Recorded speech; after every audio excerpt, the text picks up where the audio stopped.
Chapter 10 Echo from the Past. Jack and Annie looked outside. The sun had slipped behind the trees of the Frog Creek woods. Annie still held the ancient scroll. She put it in the corner next to the scroll from their ocean trip. "Just 2 more to go," she whispered. "Yup," said Jack. He unzipped his pack. He pulled out Days of the Wild West. He put it on top of a stack of books. "Ready?" he said. Annie was staring at the books. Her mouth dropped open. "What's wrong?" asked Jack. Annie just kept staring. "Have you gone nuts?" said Jack. Annie pointed at the Wild West book. "Read the cover," she said. Jack picked the book up. He read the title aloud. Days of the Wild West. He looked at Annie. "So?" "Keep reading," said Annie. The author's name was below the title. It was in smaller letters. Jack read, Slim Cooley. Jack gasped. His mouth dropped open. He and Annie stared at the words for a long moment.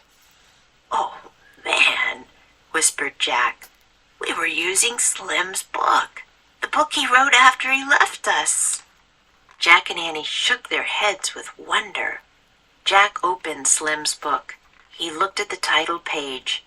At the bottom of the page he read, Texas Press, Dallas, 1895. Jack turned the page. He read the dedication. "With thanks to Smiley and Shorty, 2 strangers who changed my life." Jack looked at Annie. "Slim dedicated his book to us," he said.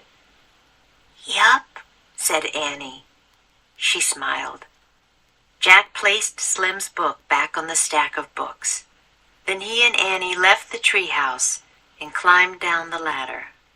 As they started through the woods, the trees were alive with bird sounds. The air felt soft and moist. "Frog Creek seems so peaceful," said Jack. "No rattlers, no rustlers, no ghosts." "Yeah, but no Slim Cooley either," said Annie sadly. "I know," said Jack, "but when we read his book, it's like he's still talking to us." "Oh, right," said Annie. "You mean it's like an echo from the past?" "Yeah," said Jack softly. "Wow."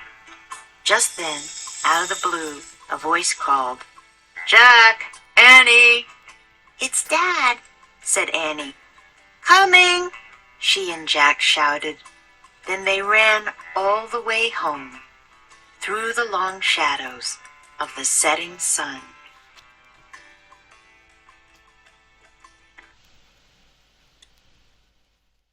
Magic Treehouse Book 10 Ghost Town at Sundown Chapter 10.